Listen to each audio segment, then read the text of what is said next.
What's up guys, how's it going? Welcome to Dave's Watch channel. And it's been a while since I made a couple videos. I've been very busy and been looking forward to my trip to the IWJG trade show out at Las Vegas on February 16th. I'll be there. I'll be taking some video pictures, meeting a couple dealers. So I think the big news when it comes to the watch world, the online watch world, is this scam. Oh my god, Horology House. And I've seen a couple of his videos. I never cared to subscribe to his channel, and I'm sure all of you have heard, right? He scammed somebody off a Rolex Daytona, off the Rolex Daytona ceramic, right? Someone paid him for a white dial ceramic Daytona. I think the price was about 29,000 Australian dollars, and he sent that customer a super fake Rolex Daytona. And he just came out with a bunch of excuses, and he admitted it was fake. He's in a lot of trouble. Obviously he's taken down all his videos, his channel, his Instagram, what have you, right? I'm pretty sure that charges are going to be pressed against him.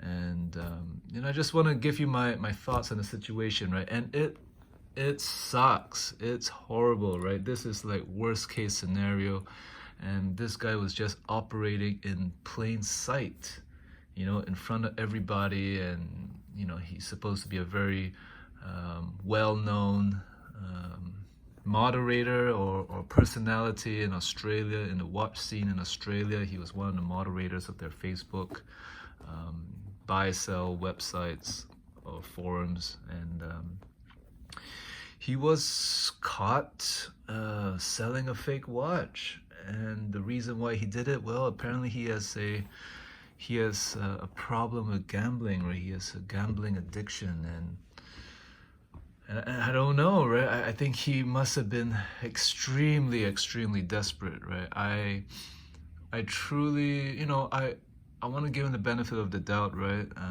In the sense that I'm sure he started out with genuine intentions, right? He really enjoyed wristwatches, and he was a true aficionado, and he was an enthusiast, and he probably made a couple of good deals, honest, sincere deals.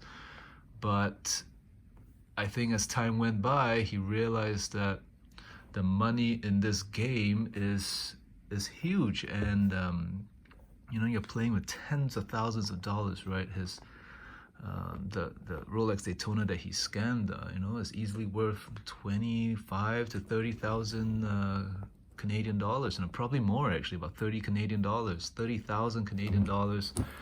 Was that 25 US, right? It's a lot of money, and he probably ran into some debt, and he was desperate for money, and he gave into that temptation.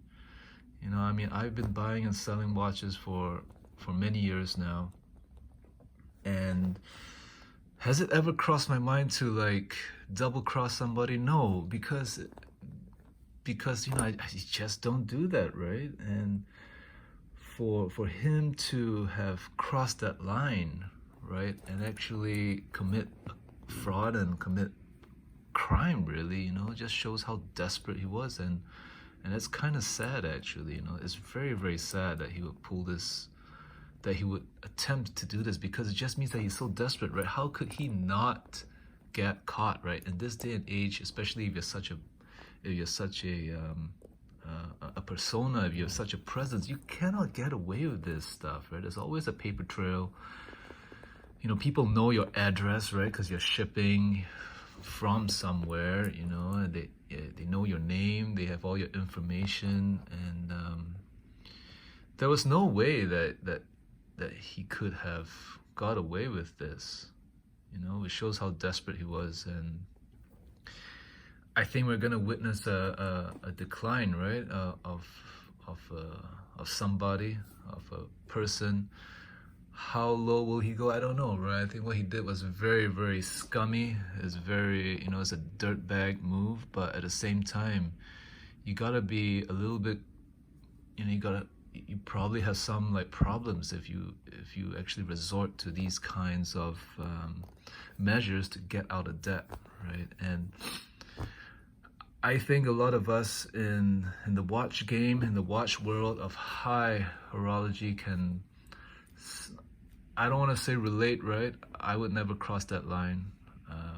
But this community harbors a lot of people with addictive personalities, and if you're willing to drop tens of thousands of dollars into a wristwatch, I don't care what you say, right? It's completely irrational, and you do have tendencies geared towards someone with an addictive personality, because these objects of desire, they can produce quite a rush. You people do get I guess you do get high off these things, right? It's completely irrational. It's very addictive, and people with addictive personalities, can easily go overboard, and the lines can be easily crossed and very blurred, right? So, these are things that I guess can happen because it attracts a certain kind of person, right? I myself, hey, I readily admit to everybody that I do have addictive I do have an addictive personality, right? I do, right? But how do you channel these energies within yourself, right? That is the key to this whole issue, right? How do you deal with your addictions, with these energies? Growing up, I was always I love to eat. I was an obese child, right? When I was 15, I weighed 260 pounds. How did it spiral out of control? Well, when I encountered stressful situations, and or situations where I felt anxious, I turned to food to deal with these negative energies, right? And food and eating became a coping mechanism. Watch collecting, right? It could be a coping mechanism for a lot of people as well. It's very addictive, right? However, for I'm completely self-aware of that, and how do I now deal with these addictive traits? Well, I turn to exercise, and I turn to trying to eat clean, try to build my body as opposed to self-destruct, right? To destroy myself. That line is very fine, right? Do you want to go down a path of self-construction, or do you want to go down a path of self-destruction? Self-destruction versus self-construction, right? These are choices that you have to make in order to deal with addictive personalities. And this guy, Chris of Horology House, unfortunately, right, we're kind of seeing it before our eyes that he's walked down this path of self-destruction, and I don't know how you can come back from this, right? He probably has wife and kids, and they are going to be affected by this too, right? Very, very sad. It's a big blow to the watch community, right? Who can you trust these days, right? Who can you trust, and do you trust that guy? That's the problem, trust. It's so hard to find, and it's so hard to keep, and you never know if it's gonna get broken, right? Okay, anyway, I've gone on this rant for long enough. If you made it this far, thanks for watching, and I'm out. Bye.